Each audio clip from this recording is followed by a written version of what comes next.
देवैः कृतं महाविष्णुस्तोत्रम्। सूत उवाच ते गत्वा देवदेवेशं रामनाथं जगद्गुरुं विष्णुं कमलपत्राक्षं ददृशुः प्रभयान्वितं स्तोत्रेण तुष्टभूर्भक्त्या गदगदस्वरसत्कृताः देवाऊचुः जय विष्णु रमेशाध्य महापुरुषपूर्वज दैत्यारे कामजनक सर्वकामफलप्रद महावराह गोविन्द महायज्ञस्वरूपक महाविष्णु ध्रुवेशाध्य जगदुत्पत्तिकारण मत्यासवतारे वेदानामुद्धाराधाररूपक सत्यव्रतधराधीश मत्स्यरूपाय ते नमः। जयाकुपार दैत्यारे सुरकार्यसमर्पक अमृताप्तिकरेशान कूर्मरूपाय ते नमः। जयादिदैत्यनाशार्थमादिसूकररूपधृक मह्योद्धारकृतोद्भोग कोलरूपाय ते नमः। नारसिंहं वपुः कृत्वा महादैत्यं ददारयः करजैर्वदृप्ताङ्गं तस्मै नृहरये नमः। वामनं रूपमास्थाय त्रैलोक्यैश्वर्यमोहितं बलिं सञ्चलयामास तस्मै वामनरूपिणे दुष्टछत्रविनाशाय सहस्रकरशत्रवे रेणुकागर्भजाताय जामदग्नयाय ते नमः। दुष्टराक्षसपौलसत्य शिरच्छेदपटीयसे श्रीमद्दाशरथेतुभ्यं नमो अनन्तक्रमाय च कंसुदुर्योधनाधैश्च दैत्यः पृथ्वीशलाच्छनैः भाराक्रान्तां महीयोत्सावुज्जहार महाविभुः धर्मं संस्थापयामास पापं कृत्वा सुदूरतः तस्मै कृष्णाय देवाय नमोऽस्तु बहुधा विभो। दुष्टयज्ञविघाताय पशुहिंसानिवृत्तये बौद्धरूपं दधयोऽसौ तस्मै देवाय ते नमः। मलेच्छप्रायेऽखिले लोके दुष्टराजन्यपीडिते कल्किरूपं समादध्यै देवदेवाय ते नमः। दशावतारास्ति देव भक्तानां रक्षणाय वै दुष्टदैत्यविघाताय तस्मात् त्वं सर्वदुःखित जय भक्तार्तिनाशाय धृतं नारीजलात्मसु रूपं येन त्वया देव कोऽन्यसत्त्वतो दयानिधिः इत्येवं देवदेवेशं स्तुत्वा श्रीपीतवाससं प्रणेमु भक्तिसहितः साष्टाङ्गं विबुधर्षभः तेषां स्तवं समाकर्ण्य देवः श्रीपुरुषोत्तमः उवाच विबुधान् सर्वान् हर्षयत् श्रीगदाधरः। श्रीभगवानुवाच प्रसन्नोऽस्मि स्तवेनाहं देवास्तापं विमुञ्चथ भवतां नाशयिष्यामि दुःखं परं दुःसहं वृणुधवं च वरं मत्तो देवः परं दुर्लभं ददामि परं प्रीतः स्तवस्यास्य प्रसादतः य एतत् पठते स्तोत्रं कल्य उत्थाय मानवः मयि भक्तिं परां कृत्वा न तं शोकः स्पृशेत् कदा अलक्ष्मीः कालकर्णी च नार्कामेतद्गृहं सुरः नोपसर्गा न वेताला न ग्रहा ब्रह्मराक्षसः न रोगावातिकः पौत्तः स्रले स्म सम्भविनस्तथा न कालमरणं तस्य कदापि च भविष्यति सन्ततिस्रचिराकालस्था भोगाः सर्वे सुखादयः सम्भविष्यन्ति तन्मर्त्य गृहे यः स्तोत्रपाठकः किं पूर्णबहुनोक्तेन स्तोत्रं सर्वार्थसाधकम् एतस्य पठनानृणां भुक्तिमुक्ति न दूरतः देवा भवसूयदुःखं कथयतां तदसंशयं नाशयामि न सन्देहश्चात्रकार्यो नुरेव च एवं श्रीभगवद्वाक्यं श्रुत्वा सर्वे दिवैकसः प्रसन्नमनसः सर्वे पूर्णरुचुवृषाकपिम् सूत उवाच ते गत्वा देवदेवेशं रामनाथं जगद्गुरुं विष्णुं कमलपत्राक्षं ददृशुः प्रभयान्वितं स्तोत्रेण तुष्टभूर्भक्त्या गदगदस्वरसत्कृतः देवाऊचुः जय विष्णु रमेशाध्य महापुरुषपूर्वज दैत्यारे कामजनक सर्वकामफलप्रद महावराह गोविन्द महायज्ञस्वरूपक महाविष्णु ध्रुवेशाध्य जगदुत्पत्तिकारण मत्यासवतारे वेदानामुद्धाराधाररूपक सत्यव्रतधराधीश मत्स्यरूपाय ते नमः जयाकुपार दैत्यारे सुरकार्यसमर्पक अमृताप्तिकरेशान कूर्मरूपाय ते नमः जयादिदैत्यनाशार्थमादिसूकररूपधृक मह्योद्धारकृतोद्भोग कोलरूपाय ते नमः नारसिंहं वपुः कृत्वा महादैत्यं ददारयः करजैवर्दृप्ताङ्गं तस्मै नृहरये नमः वामनं रूपमास्थाय त्रैलोक्यैश्वर्यमोहितं बलिं सञ्चलयामास तस्मै वामनरूपिणे दुष्टछत्रविनाशाय सहस्रकरशत्रवे रेणुकागर्भजाताय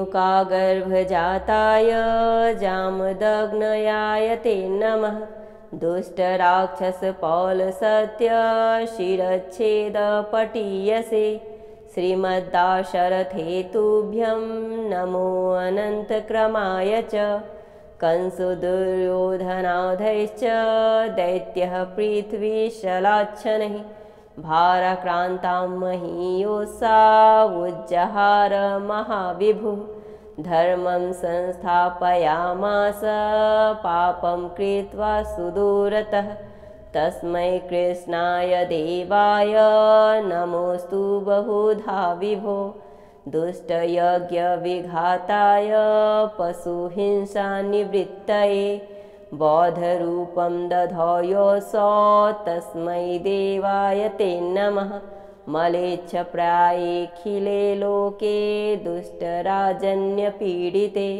कल्किरूपं समादध्यै देवदेवाय ते नमः दशावतारास्ति देव भक्तानां रक्षणाय वै दुष्टदैत्यविघाताय तस्मात् त्वं सर्वदुःखित जय भक्तार्तिनाशाय धृतं नारीजलात्मसु रूपं येन त्वया देव कोऽन्यसत्त्वतो दयानिधिः इत्येवं देवदेवेशं स्तुत्वा श्रीपीतवाससं प्रणेमु भक्तिसहितः साष्टाङ्गं विबुधर्षभः तेषां स्तवं समाकर्ण्य देवः श्रीपुरुषोत्तमः उवाच विबुधान् सर्वान् हर्षयत् श्रीगदाधरः श्रीभगवानुवाच प्रसन्नोऽस्मि स्तवेनाहं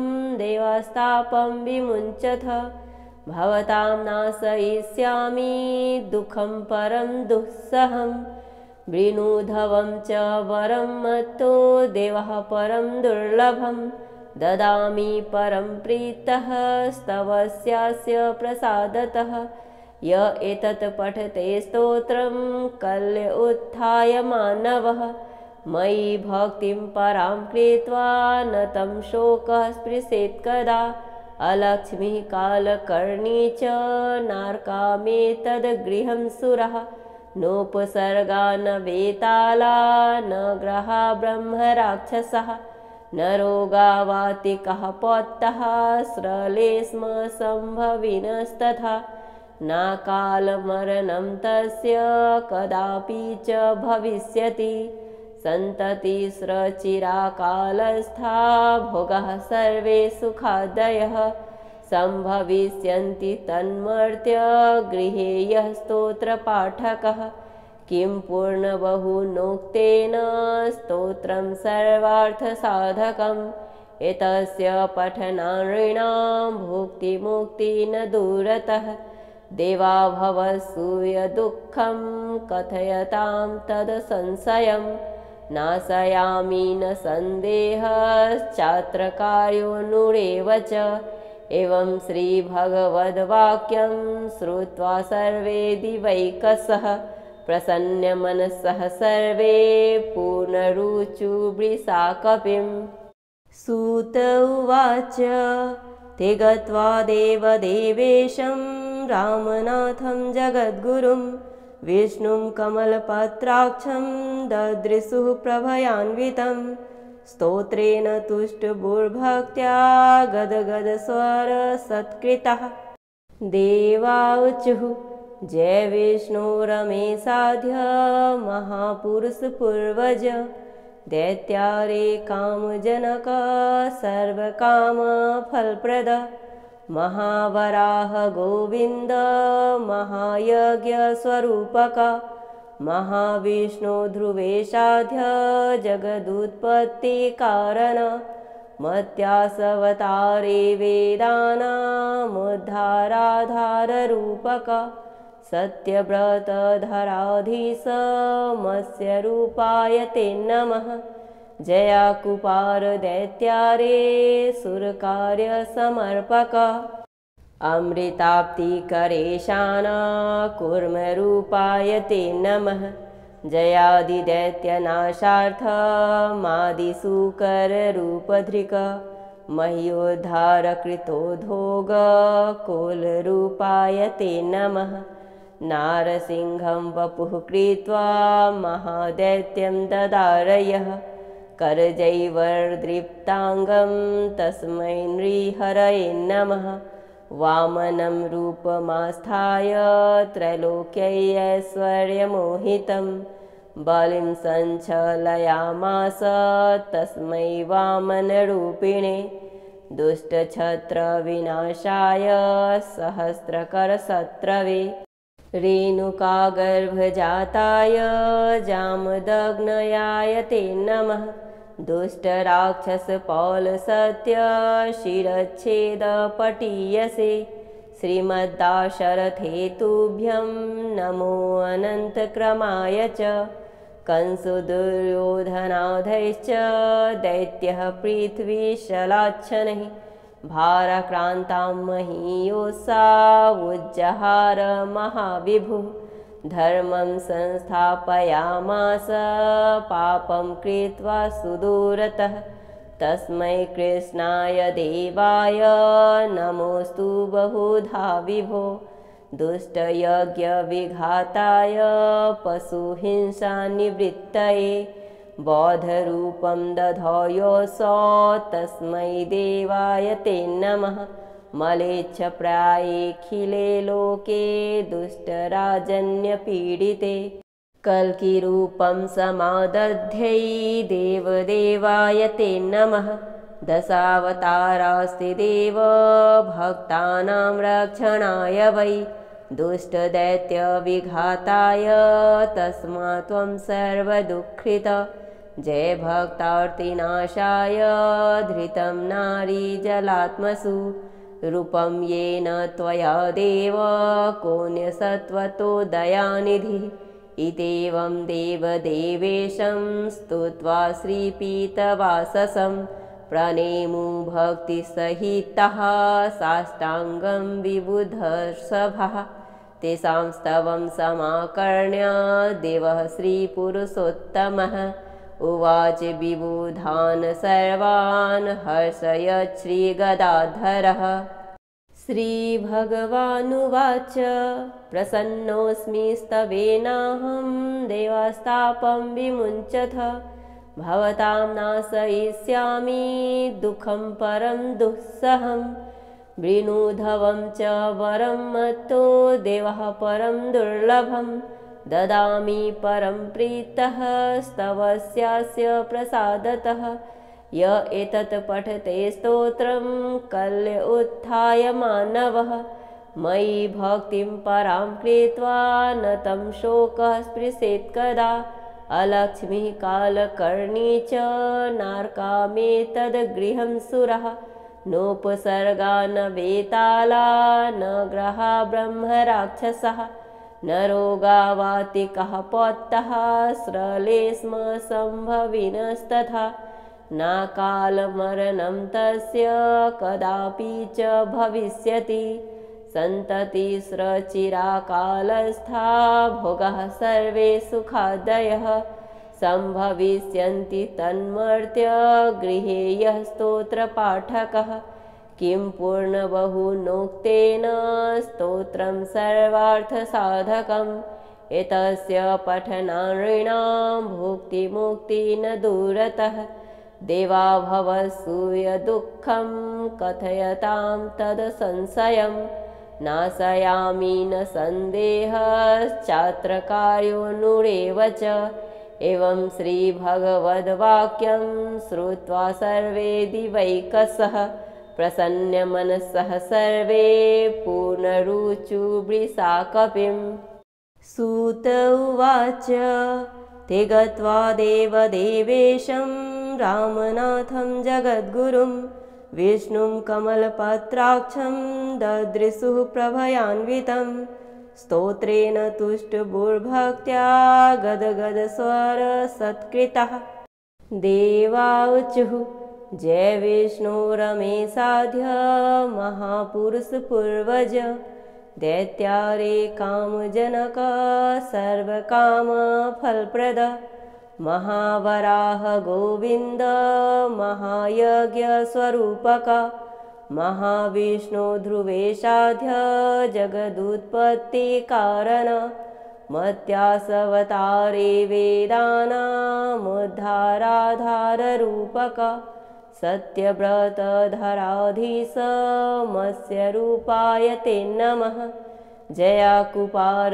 दैत्यारे सुरकार्यसमर्पक अमृताप्तिकरेशान कूर्मरूपाय ते नमः जयादिदैत्यनाशार्थमादिसूकररूपधृक मह्योद्धारकृतोद्भोग कोलरूपाय ते नमः नारसिंहं वपुः कृत्वा महादैत्यं ददारयः करजैवर्दृप्ताङ्गं तस्मै नृहरये नमः वामनं रूपमास्थाय त्रैलोक्यैश्वर्यमोहितं बलिं सञ्चलयामास तस्मै वामनरूपिणे दुष्टछत्रविनाशाय सहस्रकरशत्रवे रेणुकागर्भजाताय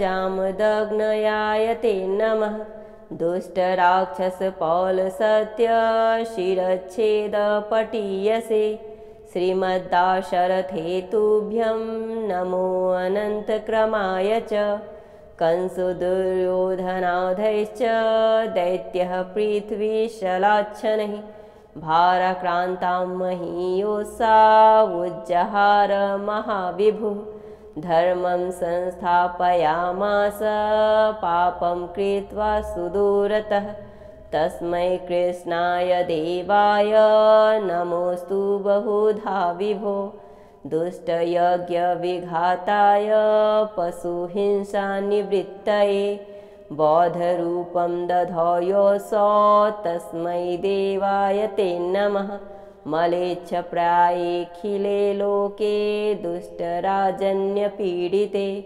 कल्किरूपं समादध्यै देवदेवाय ते नमः दशावतारास्ति देव भक्तानां रक्षणाय वै दुष्टदैत्यविघाताय तस्मात् त्वं सर्वदुःखित जय भक्तार्तिनाशाय धृतं नारीजलात्मसु रूपं येन त्वया देव कोऽन्यसत्त्वतो दयानिधिः इत्येवं देवदेवेशं स्तुत्वा श्रीपीतवाससं प्रणेमु भक्तिसहितः साष्टाङ्गं विबुधर्षभः तेषां स्तवं समाकर्ण्य देवः श्रीपुरुषोत्तमः उवाच विबुधान् सर्वान् हर्षयत् श्रीगदाधरः श्रीभगवानुवाच प्रसन्नोऽस्मि स्तवेनाहं देवास्तापं विमुञ्चथ भवतां नाशयिष्यामि दुःखं परं दुःसहं वृणुधवं च वरं मत्तो देवः परं दुर्लभं ददामि परं प्रीतः स्तवस्यास्य प्रसादतः य एतत् पठते स्तोत्रं कल्य उत्थाय मानवः मयि भक्तिं परां कृत्वा न तं शोकः स्पृशेत् कदा अलक्ष्मीः कालकर्णी च नारकामेतद्गृहं सुरः नोपसर्गा न वेताला न ग्रहा ब्रह्मराक्षसः न रोगावातिकः पौत्तः स्रले स्म सम्भविनस्तथा न कालमरणं तस्य कदापि च भविष्यति सन्ततिस्रचिराकालस्था भोगाः सर्वे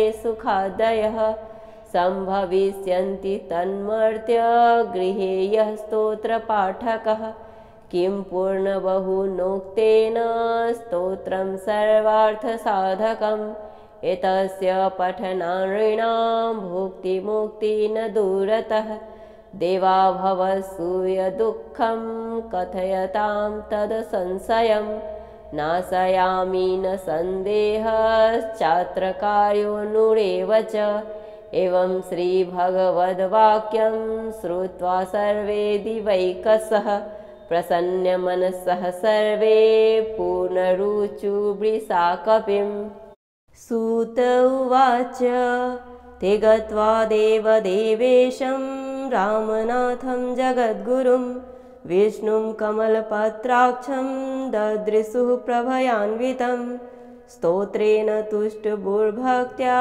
गदगदस्वरसत्कृतः देवाऊचुः जय विष्णु रमेशाध्य महापुरुषपूर्वज दैत्यारे कामजनक सर्वकामफलप्रद महावराह गोविन्द महायज्ञस्वरूपक महाविष्णु ध्रुवेशाध्य जगदुत्पत्तिकारण मत्यासवतारे वेदानामुद्धाराधाररूपक सत्यव्रतधराधीश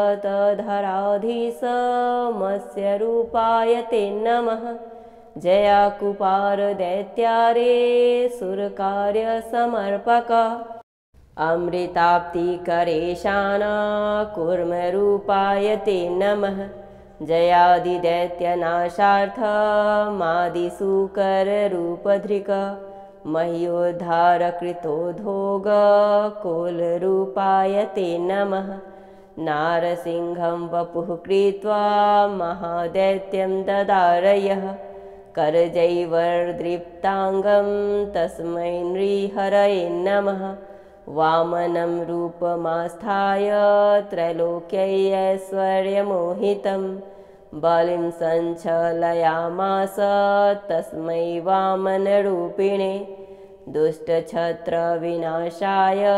सहस्रकरशत्रवे रेणुकागर्भजाताय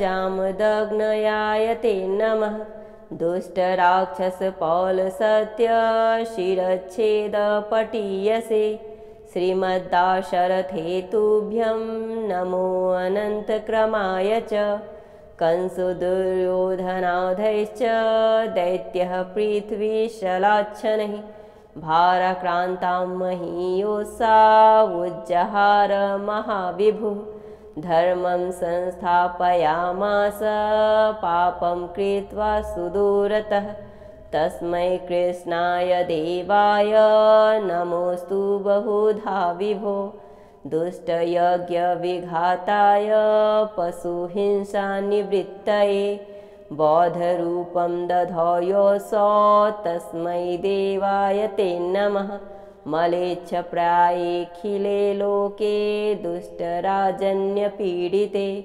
कल्किरूपं समादध्यै देवदेवाय ते नमः दशावतारास्ति देव भक्तानां रक्षणाय वै दुष्टदैत्यविघाताय तस्मात् त्वं सर्वदुःखित जय भक्तार्तिनाशाय धृतं नारीजलात्मसु रूपं येन त्वया देव कोऽन्यसत्त्वतो दयानिधिः इत्येवं देवदेवेशं स्तुत्वा श्रीपीतवाससं प्रणेमु भक्तिसहितः साष्टाङ्गं विबुधर्षभः तेषां स्तवं समाकर्ण्य देवः श्रीपुरुषोत्तमः उवाच विबुधान् सर्वान् हर्षयत् श्रीगदाधरः श्रीभगवानुवाच प्रसन्नोऽस्मि स्तवेनाहं देवास्तापं विमुञ्चथ भवतां नाशयिष्यामि दुःखं परं दुःसहं वृणुधवं च वरं मत्तो देवः परं दुर्लभं ददामि परं प्रीतः स्तवस्यास्य प्रसादतः य एतत् पठते स्तोत्रं कल्य उत्थाय मानवः मयि भक्तिं परां कृत्वा न तं शोकः स्पृशेत् कदा अलक्ष्मीः कालकर्णी च नारकामेतद्गृहं सुरः नोपसर्गा न वेताला न ग्रहा ब्रह्मराक्षसः न रोगावातिकः पौत्तः स्रले स्म सम्भविनस्तथा न कालमरणं तस्य कदापि च भविष्यति सन्ततिस्रचिराकालस्था भोगाः सर्वे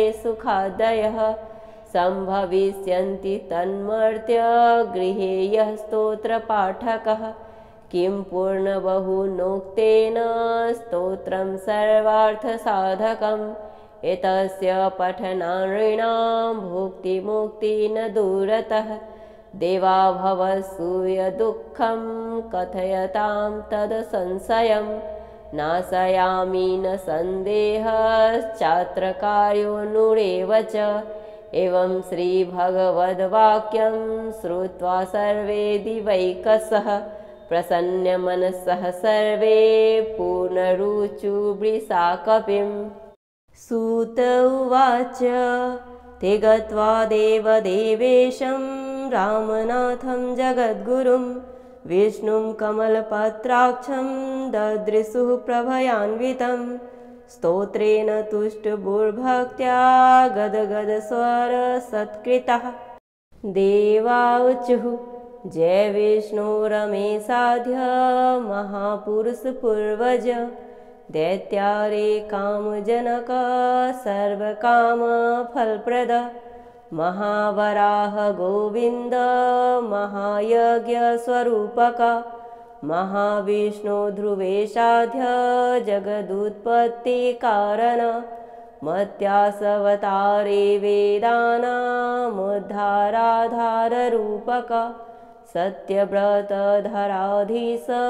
मत्स्यरूपाय ते नमः जयाकुपार दैत्यारे सुरकार्यसमर्पक अमृताप्तिकरेशान कूर्मरूपाय ते नमः जयादिदैत्यनाशार्थमादिसूकररूपधृक मह्योद्धारकृतोद्भोग कोलरूपाय ते नमः नारसिंहं वपुः कृत्वा महादैत्यं ददारयः करजैर्वदृप्ताङ्गं तस्मै नृहरये नमः।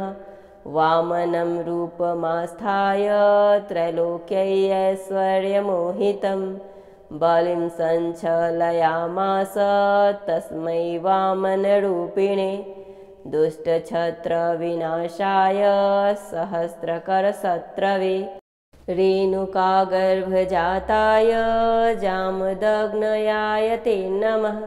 दुष्टराक्षसपालसत्यशिरच्छेदपटीयसे श्रीमद्दाशरथेतुभ्यं नमो अनन्तक्रमाय च।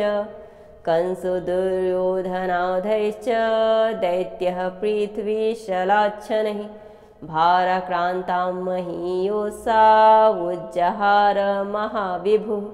धर्मं संस्थापयामास पापं कृत्वा सुदूरतः तस्मै कृष्णाय देवाय नमोऽस्तु बहुधा विभो। दुष्टयज्ञविघाताय पशुहिंसानिवृत्तये बौद्धरूपं दधयोऽसौ तस्मै देवाय ते नमः। मलेच्छप्रायेऽखिले लोके दुष्टराजन्यपीडिते कल्किरूपं समादध्यै देवदेवाय ते नमः। दशावतारास्ति देव भक्तानां रक्षणाय वै दुष्टदैत्यविघाताय तस्मात् त्वं सर्वदुःखित।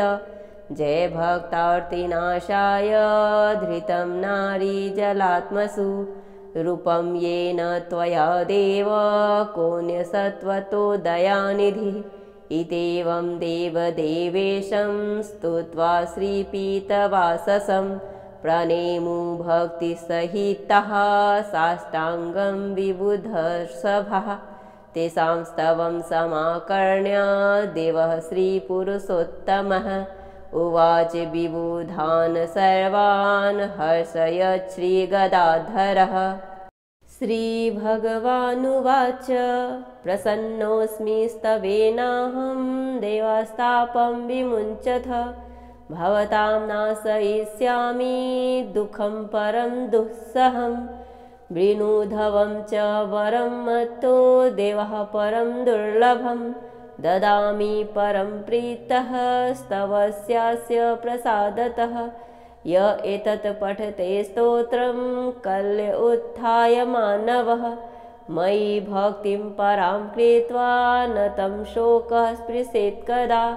अलक्ष्मीः कालकर्णी च नारकामेतद्गृहं सुरः नोपसर्गा न वेताला न ग्रहा ब्रह्मराक्षसः न रोगावातिकः पौत्तः स्रले स्म सम्भविनस्तथा न कालमरणं तस्य कदापि च भविष्यति। सन्ततिस्रचिराकालस्था भोगाः सर्वे सुखादयः सम्भविष्यन्ति तन्मर्त्य गृहे यः स्तोत्रपाठकः। किं पूर्णबहुनोक्तेन स्तोत्रं सर्वार्थसाधकम् एतस्य पठनानृणां भुक्तिमुक्ति न दूरतः। देवा भवसूयदुःखं कथयतां तदसंशयं नाशयामि न सन्देहश्चात्रकार्योऽनुरेव च। एवं श्रीभगवद्वाक्यं श्रुत्वा सर्वे दिवैकसः प्रसन्नमनसः सर्वे पूर्णरुचुवृषाकपिम्। सूत उवाच ते गत्वा देवदेवेशं रामनाथं जगद्गुरुं विष्णुं कमलपत्राक्षं ददृशुः प्रभयान्वितं स्तोत्रेण तुष्टभूर्भक्त्या गदगदस्वरसत्कृतः। देवाऊचुः जय विष्णु रमेशाध्य महापुरुषपूर्वज दैत्यारे कामजनक सर्वकामफलप्रद महावराह गोविन्द महायज्ञस्वरूपक महाविष्णु ध्रुवेशाध्य जगदुत्पत्तिकारण मत्यासवतारे वेदानामुद्धाराधाररूपक सत्यव्रतधराधीशमस्य रूपाय ते नमः। जया कुपार दैत्यारे सुरकार्यसमर्पक अमृताप्तिकरेशाना कूर्मरूपाय ते नमः। जयादिदैत्यनाशार्थमादिसूकररूपधृक मह्योद्धारकृतोद्भोगकुलरूपाय ते नमः।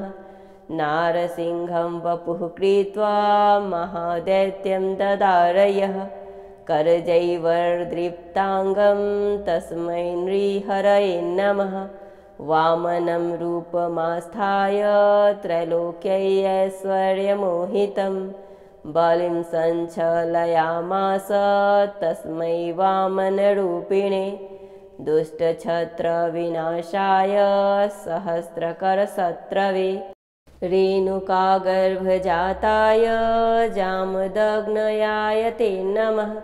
दुष्टराक्षसपौलसत्यशिरच्छेदपटीयसे श्रीमद्दाशरथेतुभ्यं नमो अनन्तक्रमाय च।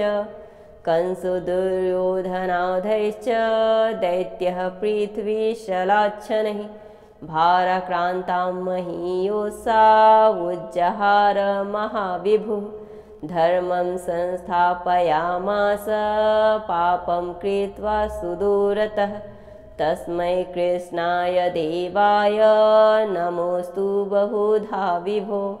दुष्टयज्ञविघाताय पशुहिंसानिवृत्तये बौद्धरूपं दधयोऽसौ तस्मै देवाय ते नमः। मलेच्छप्रायेऽखिले लोके दुष्टराजन्यपीडिते कल्किरूपं समादध्यै देवदेवाय ते नमः। दशावतारास्ति देव भक्तानां रक्षणाय वै दुष्टदैत्यविघाताय तस्मात् त्वं सर्वदुःखित।